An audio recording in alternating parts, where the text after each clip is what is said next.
asalaamaaleykum yéen waa Sénégal asalaamaaleykum diaspora bi maa ngi ñëw nag tey dellu si waat leen nuyu ci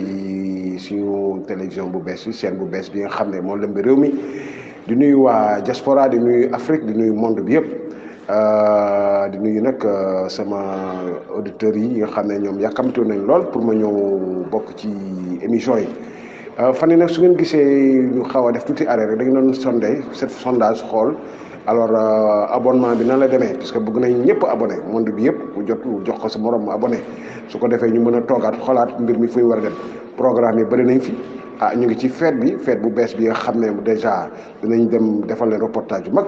mais tey moom xam naa ne nag dinañ dellu ci wàllu pétrole ak gaz li nga xam ne moo la rëmb réew mi dellu si nag ci njàng mi ak xale yi dugg ci problème santé dugg ci lu bëree bëri nga xam ne daal ñu yàkkamtoo nañ lool kon bokk namm na ñu leen nuyu bu baax fàttewuñu kenn fàttewuñu suñu xarit yi ñi nga xam ne ñoo nekk partout dans le monde asalaamaaleykum kon bokk ñu leen nuyu ñëw nag ci waxtaan gi maa ngi xaar questionnaire bi rek sama waay li ma mën a poser question rek ma tontu xam naa pétrole beeg gaz bi naa ci sawar lool parce que président de la république mi ngi ci doon def benn conférence transparence li nga xam ne moom pour la première fois ci monde bi mu am président toog ñu alors saytu problème pétrole bi xool affaire nan la demee contrat yeeg pétrole bi nan la ñàkkal ak lu mu demee yooyu yëpp ba ñëpp gis seen bopp yaakaar naa loolu lu am importance la kon boog ñu topp ci waxtaan bi ba ci kanam yéen a ngi fi Passiobok TV ngi nii ñu dem ba ci kanam rek ñu dellu ci waxtaan gi soo amee question ñu posé rek ñu tontu ci kon boog salaamaaleykum suma mbokk waa Passiobok TV. Oui monsieur Kepson Diaby mais noo gisee Macky Sall problème mu pétrole beeg gaz bi temps yëpp ñooy gis mi ciy wax yow lu sa xalaat bés ba noonu ba yor mbir boobu noonu. waaw maa ngi nuyu auditeurs yi am mbégte lool ci question bi nga ma posé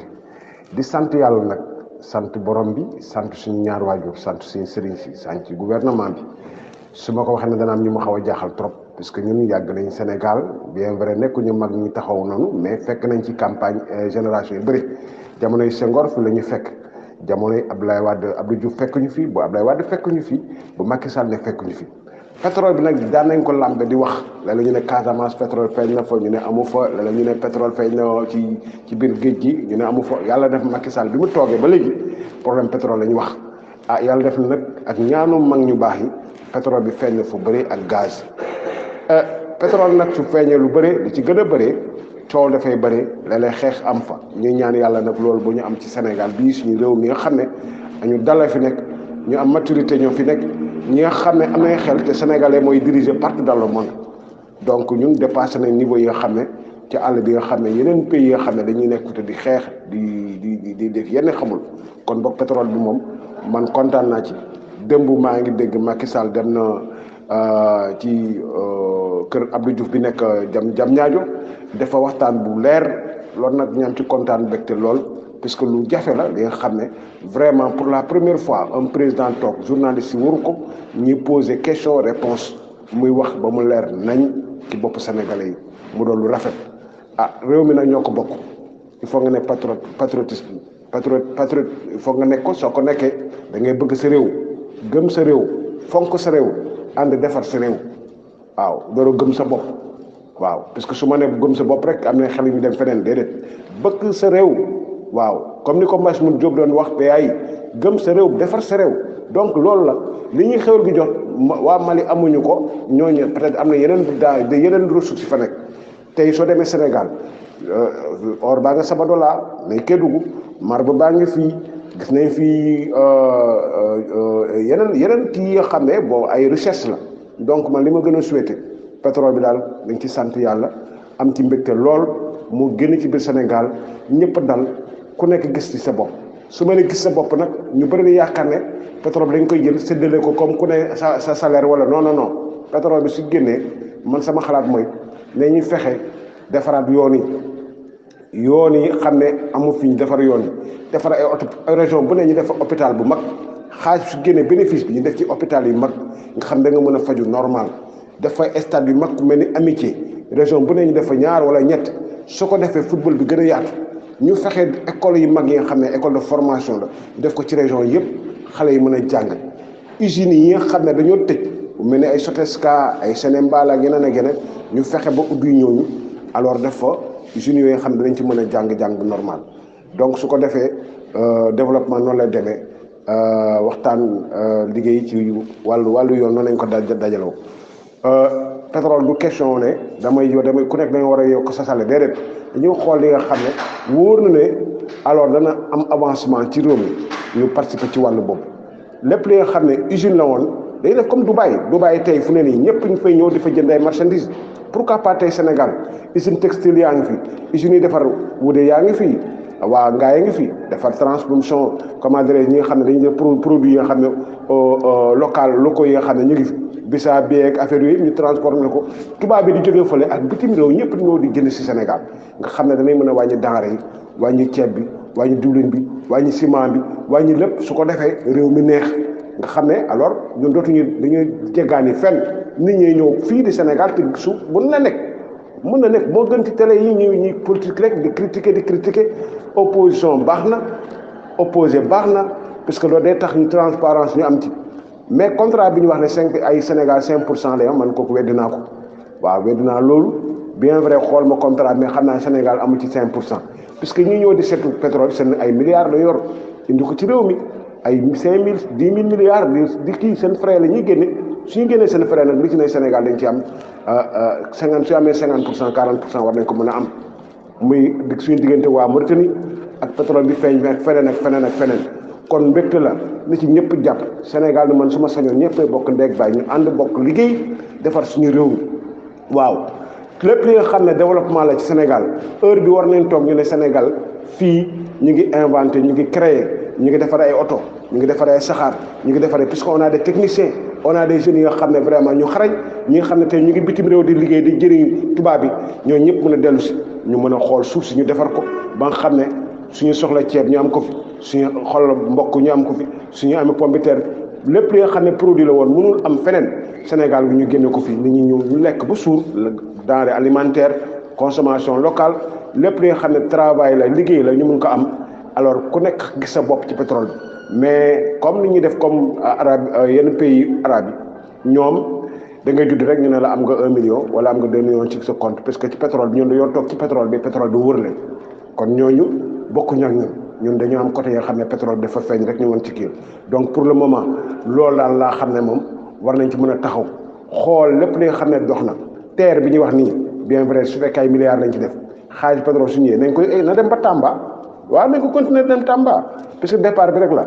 APH bi continuer dem ñu fexe ba nga xam ne tout ce qui est produit rentable ci Sénégal ñu fexe taxaw ci mu doon développement Sénégal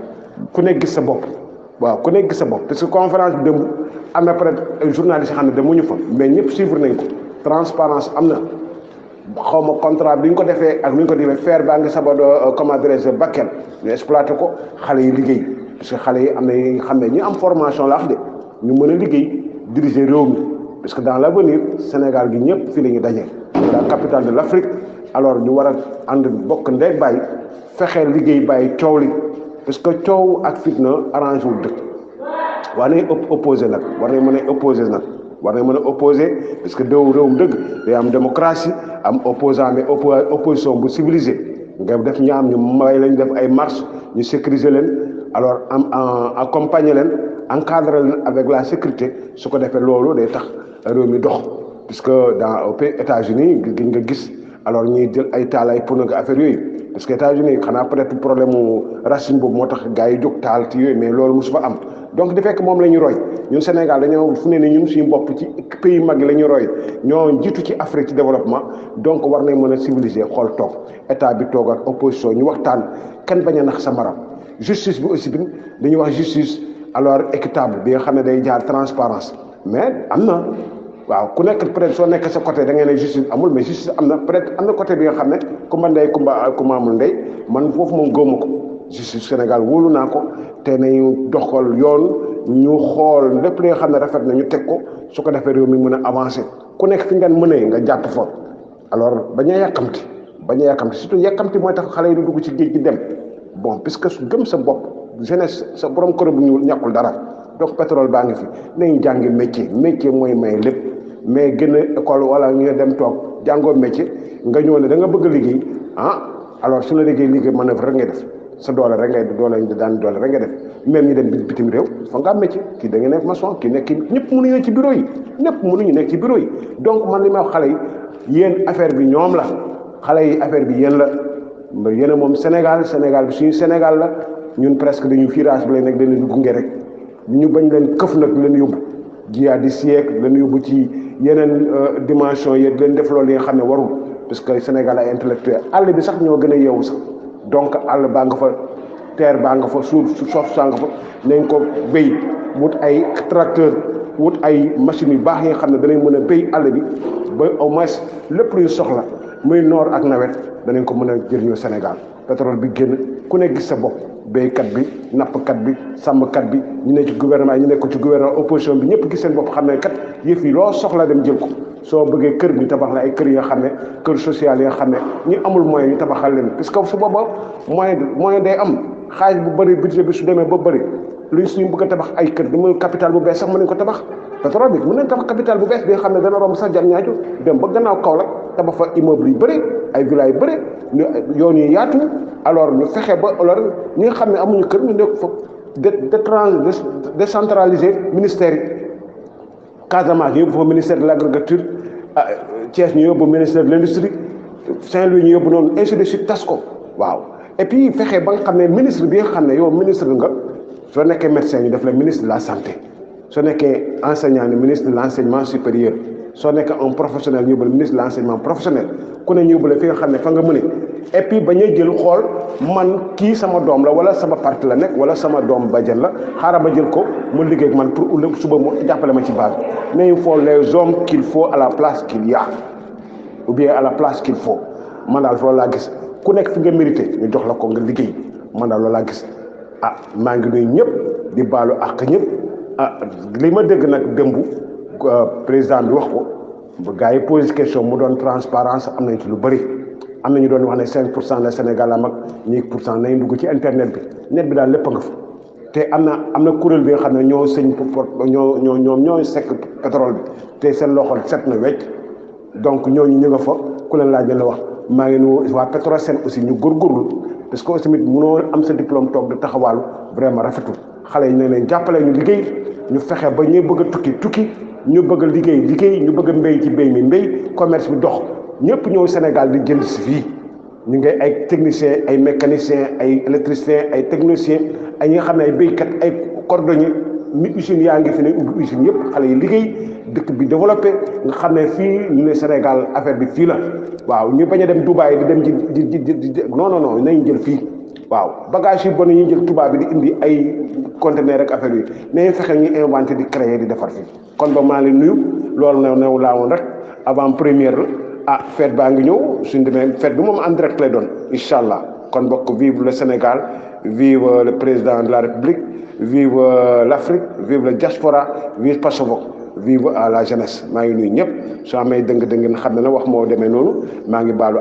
alors ngeen baal ma kon bokk nañu liggéey rek bokk ndeeg bay ñi opposé ñii di liggéey fële loolu mooy Sénégal suñu démocratie ñëpp ci ñu lay war a rey waaw Afrique yëpp kon maa leen nuyu leen baalu je vous remercie asalaamaaleykum waaleykum salaam merci